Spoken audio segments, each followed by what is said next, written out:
म्हणजे आता मेघराज राजे भोसलेंच्या बरोबर मी 15-16 वर्ष काम करतो या क्षेत्रात. त्यांचं जे काम आहे ना ते खूप मोठं आहे. म्हणजे हाच वेळ या माणसाने जर स्वतःसाठी दिला असता तर याच्या तो 10 पट आर्थिकदृष्ट्या पुढं गेला असता. भावी काळामध्ये तुमची कलाकारांसाठी या चित्रपटसृष्टीतील लोकांसाठी काय तुमचं आव्हान आहे, काय तुम्ही करण्याची नवीन काय स्कीम आहे तुमच्या डोक्यात? आम्ही अनेक योजना आत्ता राबवतो आहे. म्हणजे पॉलिसी असतील आरोग्याच्या किंवा कायदे, अशा अनेक योजना आहेत. किंवा विक्रम गोखल्यांसारख्या माणसांनी एक खूप मोठी जागा या वृद्ध कलावंतांसाठी फक्त मेघराज राजे भोसले यांच्या विश्वासाखातर दान केलेली आहे. कलावंतांना, तंत्रज्ञानांना काम मिळालं पाहिजे अशा अनेक योजना आमच्या डोक्यामध्ये आहेत की ज्या आम्ही त्या पुढं चांगल्या पद्धतीने राबवू.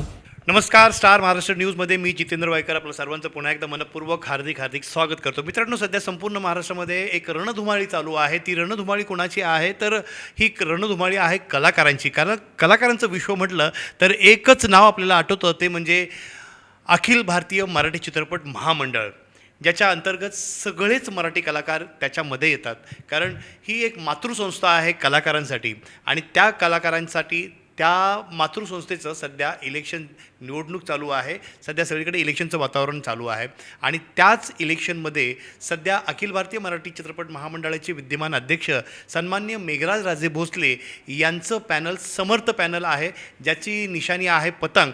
त्याच पॅनलमधून एक नामांकित आणि नावाजलेले असे दिग्दर्शक मराठी चित्रपटसृष्टीमध्ये ज्यांनी अनेक वर्ष काढलेली आहेत, ते दिग्दर्शक म्हणजे अजित शिरोळे सर हे आज माझ्यासोबत आहेत. आत्ता आपण त्यांच्यासोबत त्याच संदर्भात गप्पा मारूया. नमस्कार, आपलं स्वागत आहे. सर, तुम्ही समर्थ पॅनलच्या माध्यमातून ही निवडणूक लढवत आहे. काय सांगाल तुम्ही ह्या निवडणुकीबद्दल, मेघराज राजे भोसलेबद्दल, या पॅनलबद्दल, आणि तुमचं काय आहे पुढचं दृष्टिकोन काय याच्या संदर्भातला? नमस्कार, मी अजित शिरोळे, मेघराज राजे भोसले यांच्या समर्थ पॅनल या पॅनलमधून दिग्दर्शक विभागात मी उभा आहे.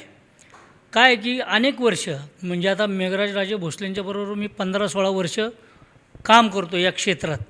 म्हणजे याच नाही, म्हणजे त्यांचं नाट्य क्षेत्रातलं असेल, लोककला क्षेत्रातलं असेल आणि चित्रपट क्षेत्रातील असेल, त्यांचं जे काम आहे ना ते खूप मोठं आहे.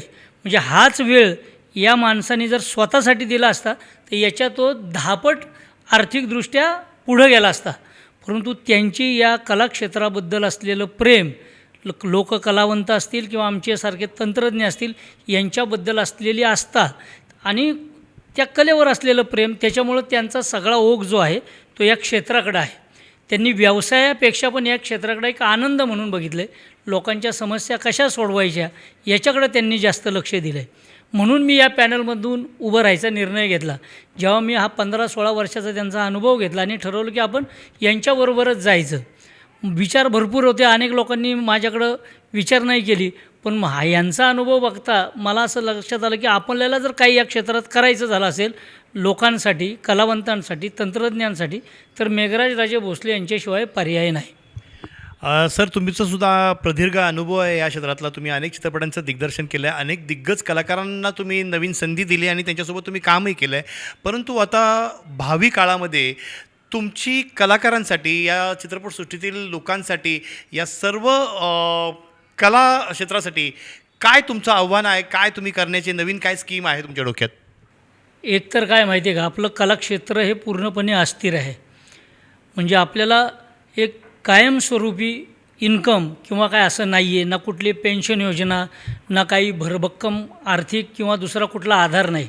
आपण समजा असं म्हटलं की आत्ताचा एखादा आपला जुना कलावंत किंवा वृद्ध माणूस असेल तर त्याला औषधाच्या गोळ्यांपासूनचा प्रॉब्लेम आहे. म्हणजे त्याला जर रोजची 100 रुपयाची औषधं लागत असेल तर तीसुद्धा तो आत्ता ते बेअर करू शकत नाही तो खर्च. परंतु ह्या अध्यक्षांच्या माध्यमातून आम्ही अनेक योजना आत्ता राबवतो आहे. म्हणजे पॉलिसी असतील आरोग्याच्या किंवा कायदे, अशा अनेक योजना आहेत.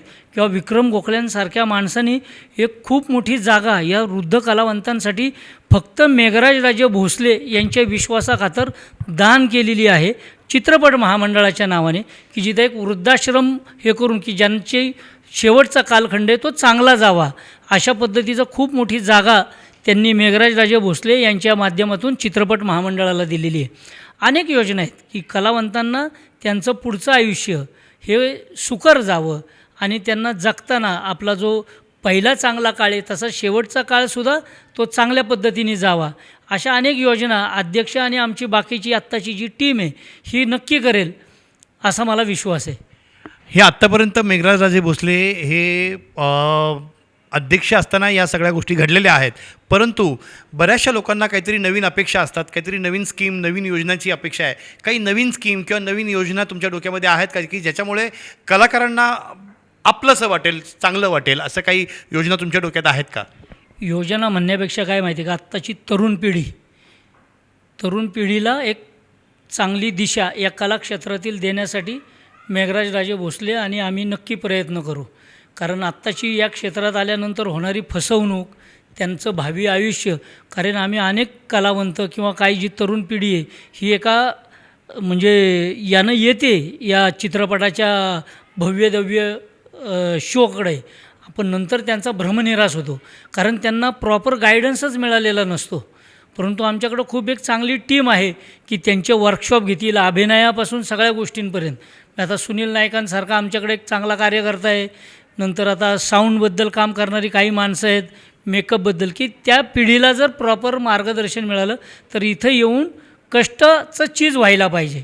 अशा आमच्या अनेक योजना आहेत की नुसतं आपलं मेंबर बनवायचे आणि सोडून द्यायचं असं नाही, तर त्या मेंबरला योग्य दिशा, त्यांना चांगलं काम मिळालं पाहिजे, कलावंतांना तंत्रज्ञानांना काम मिळालं पाहिजे. अशा अनेक योजना आमच्या डोक्यामध्ये आहेत की ज्या आम्ही त्या पुढं चांगल्या पद्धतीने राबवू. नक्कीच समर्थ पॅनलच्या माध्यमातून आत्ताच दिग्दर्शक ज्यांना प्रदीर्घ अनुभव आहे या क्षेत्राशी, त्यांनी तर बऱ्याचशा गोष्टी आपल्यासमोर क्लिअर केल्याच आहे. तेव्हा मलाही असं वाटतं की जर अशा जाणकार व्यक्तींना जर आपण या पॅनलवर जर आणलं तर नक्कीच कलाकारांचं भवितव्य अतिशय सुंदर आहे. सर, आपण या कार्यक्रमामध्ये उपस्थित दाखवून कार्यक्रमाची शोभा वाढेल त्याबद्दल आम्ही महाराष्ट्र न्यूज स्टार महाराष्ट्र न्यूजच्या माध्यमातून आपलं आभार व्यक्त करतो. धन्यवाद. नवनवीन घडामोडी पाहण्यासाठी स्टार महाराष्ट्र न्यूजला सबस्क्राईब करा आणि ताज्या बातम्यांचे अपडेट मिळवण्यासाठी बेल आयकॉनला प्रेस करा आणि परिपूर्ण बातमीबरोबर रहा, इतरांपेक्षा एक पाऊल पुढे.